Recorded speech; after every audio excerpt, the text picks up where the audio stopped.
Vemos que este é un antigo sendeiro que estaba completamente cuberto polos toxos e que agora os toxos cortáronse e que aínda que non se retiraron pódese acceder mal que ven hasta arriba, ata o que é o castro. Todo isto vamos vendo a medida que vamos subindo, vamos vendo as pedras xa que forman o valo de acceso ao Castro da Graña. A limpeza se empeza a dar os seus froitos. Todos estes muros que vemos estaban completamente tapados pola vegetación, mayoritariamente toxos.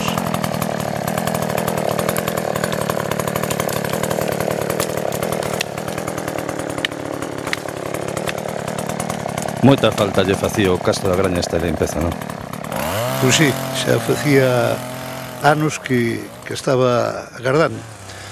Limpiouse 3 veces o que é a coroa do castro, a Aurela, esta parte de aquí onde están restos das construcións e máis da muralla mal entrada, para que a xente poidera visitalo, pero claro, o castro, ainda que non é moi grande, ten moita masa, moi boa terra que medran as xestas e os toxos dunha maneira sorprendente.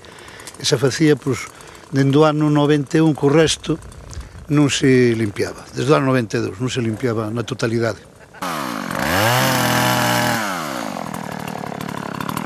Houve un convenio entre a Universidade de Uch de Polonia, que é a segunda cidade, e a Universidade de Santiago. Entón, a través de Fernando Acuña Castroviejo, arqueólogo e máis catedrático de arqueoloxía da Universidade de Santiago, e máis o arqueólogo Gonzalo Meixía de Camiselli, falaron comigo, que somos amigos, entonces si lles dábamos autorización para excavar o castro. Entonces os meus irmãos e eu damoslle autorización. Bueno, na terra de Melide, en Santiso Toques e Melide, nos 3 concellos que a compoñen, hai máis de 40 castros, algún xa desapareceu polo traballo de algún desaprensivo, traballos de allanar, etc. Pero é o primeiro que se empezou a excavar na terra de Melide, pero excavar científicamente, pero despois tamén hai os castros de Brañas que tamén empezaron a excavar, están tamén abandonada a excavación, e logo hai, aquí en concreto onde estamos, ali de frente ves a croa do Castro Pedro, por detrás está o castro de San Xao do Monte, un pouquinho máis para lá o castro de Vilamor, é dicir que, en Melide tamén hai bastantes castros en Santiso, pero o primeiro en excavar é este, o Castro da Graña, parroquia de Capela, en Toques, que están todos os achádegos que apareceron aquí, todo o material que apareceu, está no Museo da Terra de Melide, ali nunhas vitrinas, e máis o que está, digamos, signado, e máis, ben xa, digamos, ordenado. Que tipo de pezas foron as que se atoparon aquí?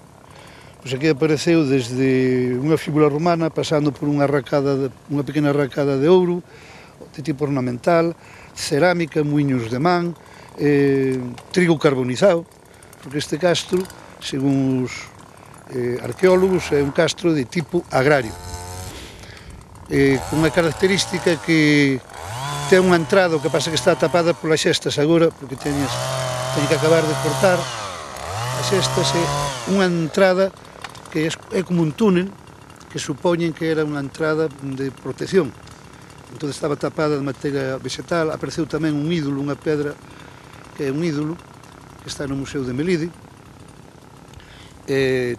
ten 2 portas, é dicir, que tiña 2 entradas, hai testemunhas das rodeiras do carro, que, por certo, según Gonzalo Meixide, as rodeiras dan a mesma medida que o actual carro desta zona, un 10, 1,10 m. O sea que é moi interesante a entrada ao castro. Estamos esperando a que nos concedan permiso para xa empezar a queimar, a facer queimas controladas, todo o que sería a periferia e o antecastro, nunca dentro, no que está xa escavado e bueno, é un traballo un pouco complicado porque temos unha densidade importante de vexetación.